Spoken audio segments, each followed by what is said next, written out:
नमस्कार, आप देख रहे हैं आवाज में भारत और मैं हूं आपके साथ अजीत उपाध्याय।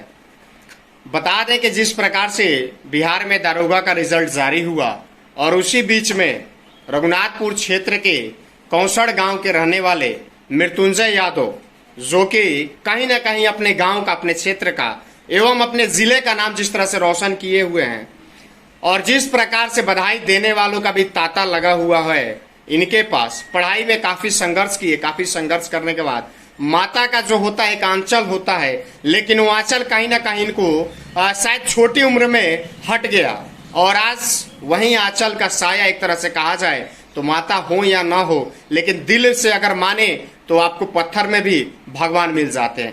वही स्थिति है। आज इन्होंने माना, आज इन्होंने जाना, जो संघर्ष किया, संघर्ष का नतीजा रहा कि आज ये दारोगा बन पाए हैं और क्षेत्र में तमाम तरह की खुशियां इनको देख करके नौजवान जो हैं, जो लोग भी आज तैयारी कर रहे हैं, वो काफी लोग इनसे प्रेरित हो रहे हैं, प्रेरणा लेकर कहीं ना कहीं आगे बढ़ने का, और वो भी दारोगा बनने की कोशिश कर रहे हैं। आइए सीधे तौर पे हम मृत्युंजय जी से बात करते हैं और जानना चाहेंगे इनके संघर्ष की कहानी किस प्रकार से शुरुआती दौर रहा, किस गरीबी से उठ करके और आज दारोगा बने, किस गरीबी को झेले, तमाम जानकारी इनसे हम लेंगे। सबसे पहले हमारे चैनल में स्वागत है मृत्युंजय जी। बहुत बहुत धन्यवाद सर। मृत्युंजय जी, क्या स्थिति रहा, किस स्थिति को झेलते हुए आप आज दारोगा बन पाए? शुरुआती दौर से हमको, पूरे हमारे जो भी दर्शक हैं, तमाम उन लोगों को बताएं जो आपको देख रहे हैं और आपसे कहीं ना कहीं एक होता है ना इतिहास रच के, जैसे डॉक्टर एपीजे अब्दुल कलाम हुए, सुभाष चंद्र बोस हुए, उन लोगों से आज लोग प्रेरणा लेते हैं। तो आपसे कैसे लोग प्रेरणा ले? बस यही कि शुरुआत में तो मेरा कष्ट से बीता है, बहुत प्रॉब्लम से बीता था। मान लीजिए किसी का मम्मी 2008 में जब मैं 6 क्लास में था तभी उनका डेथ हो गया। तब इसी से समझ लिए कितना हम संघर्ष किए होंगे। उसके बाद 10th तक मेरा कोई पढ़ाई उतना अच्छा नहीं था, समझिए कि नीचे से टॉप करते थे। जो मेरे तैयारी हुआ तो 10th के बाद ही अच्छा से पढ़ पाए। 10th आपका कब कंप्लीट हुआ? 10th 2012 में। 2012 में कंप्लीट हुआ। और 10th के बाद शुरुआती दौर, क्योंकि शुरुआत पढ़ाई की जो होती है, एक सपना जो होता है वहीं से शुरू होता है। उसके बाद क्या सपना, क्या चीज रहा? शुरू से ही मेरा बस यही था, डबल स्टार। अच्छा, शुरू से मतलब आपका सपना था कि मुझे दारोगा बनना है? हाँ। और भी किसी विभाग में मतलब जॉब के लिए अप्लाई या? बहुत किए थे। बस पहले सोच रहे थे कि कोई छोटा जॉब मिल जाता, उसके बाद आगे अपना तैयारी करते। लेकिन ऐसा बहुत बार 2017 से ही रिजल्ट आने लगा, लेकिन फाइनल सिलेक्शन अभी 2022 में जा करके हुआ। यानी कि साफ तौर पे इनका कहना है कि 13 रिजल्ट दे चुके हैं। अच्छा, 13 रिजल्ट दे चुके हैं। कैसे, मतलब अलग अलग विभागों में? अलग अलग विभागों में। लेकिन फाइनल सिलेक्शन 26 जून को हुआ राजस्व कर्मचारी के पद पर, जो बिहार स्टाफ सिलेक्शन कमीशन कराती है। और उसके बाद 14 जुलाई को बीपीएसएससी के थ्रू दारोगा के रूप में चयन। अच्छा, 2 आपके पास ऑफर है, जैसे कि आप ही बता रहे हैं, दोनों में से किसको चॉइस करते हैं? अभी तो वर्तमान में दारोगा। कहा गया है ना कि भगवान जब देते हैं तो छप्पड़ फाड़ के देते हैं। वही स्थिति है मृत्युंजय के साथ कि भगवान ने जब दिया तो छप्पड़ फाड़ के दिया और आज 2 रिजल्ट आया हुआ है। दोनों रिजल्ट में से जैसा ये बता रहे हैं कि मुझे सपना शुरू से ही था कि मैं 2 स्टार लगा लूं, और 2 स्टार के आगे भी स्टार लगेंगे। एकदम। अच्छा, यूपीएससी का एग्जाम क्लियर करना है। अरे यूपीएससी यानी कि आईपीएस आपको बनना है? आईएएस बनना है। पुलिस से कैसे आईएएस में चले जाइएगा? एकदम जा सकते हैं, क्योंकि विभाग तो मतलब होना चाहिए। अच्छा, जुनून होना चाहिए। बस सबसे अच्छा यही है, जुनून। अगर आपके अंदर ठान लिए तो जीत है, मान लिए तो हार है। बिल्कुल। पढ़ाई का जो आपका स्टार्टिंग था वो मतलब छपरा से हुआ, पटना से हुआ, दिल्ली कहाँ से हुआ? मेरा 2014 में इंटर कंप्लीट हुआ। उसके बाद हम पटना चल गए थे और 22 मार्च लॉकडाउन हुआ था। उसी दिन हम घर आए थे एक दिन। यानी कि 14 में आप घर गए और 19 में घर आए।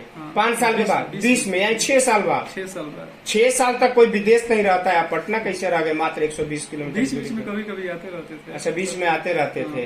तो ऐसा नहीं लगता था कि मतलब सपना जो लिए हैं उसको ही पूरा करके आएंगे? एकदम ऐसा ही लगता था। अच्छा, एक चीज बताइए कि दारोगा तो आप बन जाइएगा, बन के आ जाइएगा, बन गए, कैसा दारोगा बनेंगे? क्योंकि जो आज की स्थिति में हमारे आपके जो प्रखंड या थाना में, जो बिहार में कहा जाए दारोगा लोगों की स्थिति है कि लोग विश्वास नहीं कर रहे हैं पुलिस के ऊपर। नहीं नहीं, ऐसे बात नहीं है। जो नया जनरेशन आ रहा है वो सब समझ रहा है। पहले जैसा होता था कि क्या प्रमोशन होके होता था तो वो सब भ्रष्ट होते थे, लेकिन अभी जो हो रहा है क्या होता है कि जीरो लेवल से उठा हुआ लोग आ रहे हैं। अभी मेरा 3 दोस्त है जो हुआ है, एक भागलपुर का है, एक मुंगेर का है और एक हम है। तो समझिए कि वो तीनों मेरे ही स्थिति, मेरा से बदतर उस लोग का स्थिति है। तो अब बताइए जाएगा वो तो उसको तो खुद समझ में रहेगा कि मेरा कैसा जिंदगी बीता है, इसलिए वो ईमानदारी से काम करेगा। ठीक है, और जो गरीब आएगा उसका रक्षा करेगा। क्योंकि उस रास्ते से वह गुजर चुका है। ऐसा भी तो हो सकता है कि वो झेला हो गरीबी, सोचता हो कि बहुत गरीबी झेले हैं, अब लूट लिया जाए। नहीं, ऐसा सोच के तो नहीं। ऐसा सोच नहीं है, क्योंकि देखिए आमतौर पे आज के समय में आप भी देख रहे होंगे, अभी तो आपको स्टार नहीं मिला है, लेकिन आमतौर पे आपने झेला होगा, ये चीज देखा होगा कि दरोगा हो या थाना प्रभारी हो, पुलिस हो, नहीं सुनती आम जन के थाना में शिकायत ले जाने के बाद। यही तो सुधार करना है, यही मेन उद्देश्य यही है, सुधार करना है कि क्या पुलिस किसके लिए होती है? जनता के लिए। बिल्कुल, आम आदमी के टैक्स से उनका सैलरी मिलता है। सही बात है, मिलता है। अगर जनता रहेगी तभी ना पुलिस रहेगा, ना जनता रहेगी या ना पुलिस रहेगा। तो दोनों का कॉम्बिनेशन होना चाहिए, तभी चलेगा। ऐसा भी कहा जाता है कि थाना प्रभारी के ऊपर तमाम तरह की सेटिंग कर दी जाती है दलाल लोगों के माध्यम से, क्योंकि आप आज नहीं तो कल आपको भी कोई ना कोई थाना मिल ही जाएगा।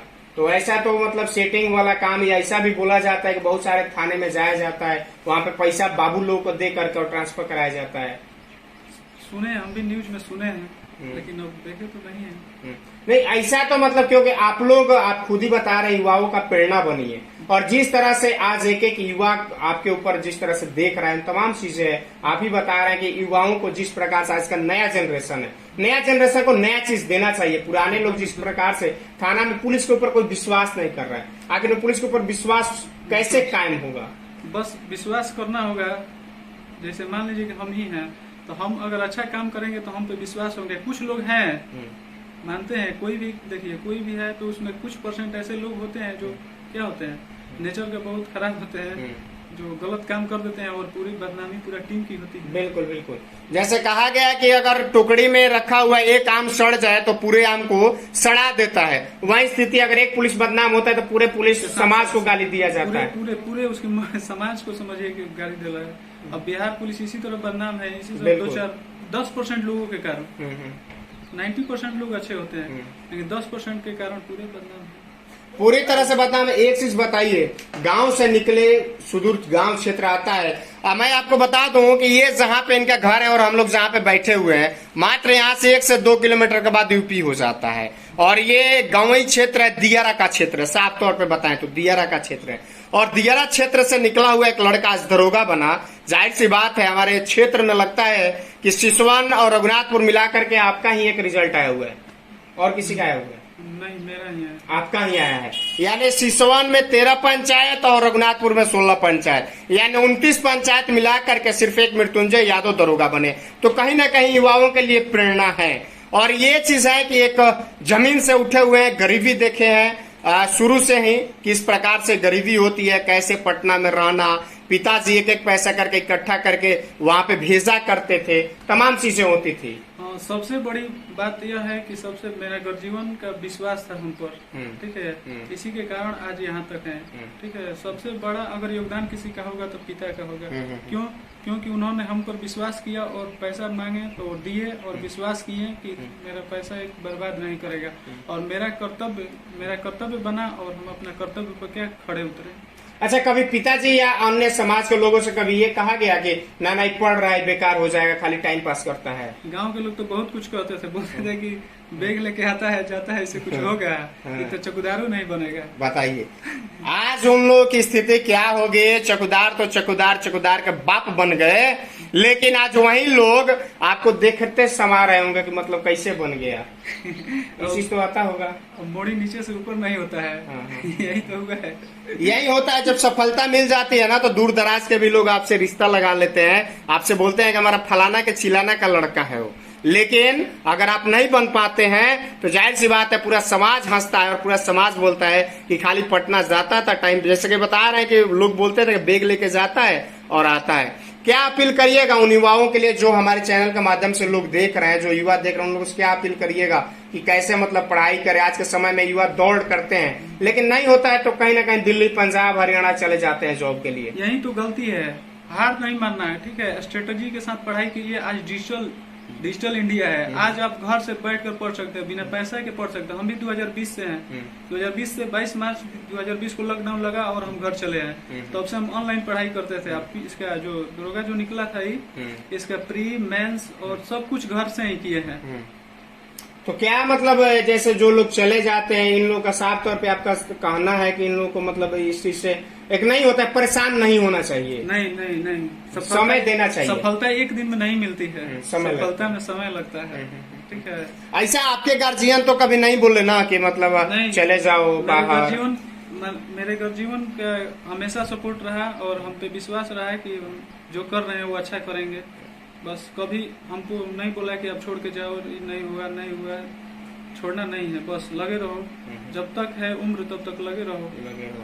सही बात है, सच्चाई यही है, जब तक है सांस तब तक है आस। इसी सांस और आस के साथ लगे रहना चाहिए और जब तक सफलता नहीं मिल जाती है तब तक आपको उस मुकाम में हासिल होने के लिए तमाम तरह की लड़ाइयां भी लड़नी चाहिए। तो ये थे हमारे साथ मृत्युंजय यादव, जो कि आने वाले समय में किसी न किसी थाना के थाना प्रभारी हैं और आशा लगाए उस थाना के लोग बैठेंगे कि न्याय करें आम जन के साथ, गरीब लोगों के साथ, और आने वाले समय में एक युवाओं के प्रेरणा स्रोत के रूप में भी उभर के आए। हमारे साथ जुड़ने के लिए आपका बहुत बहुत धन्यवाद।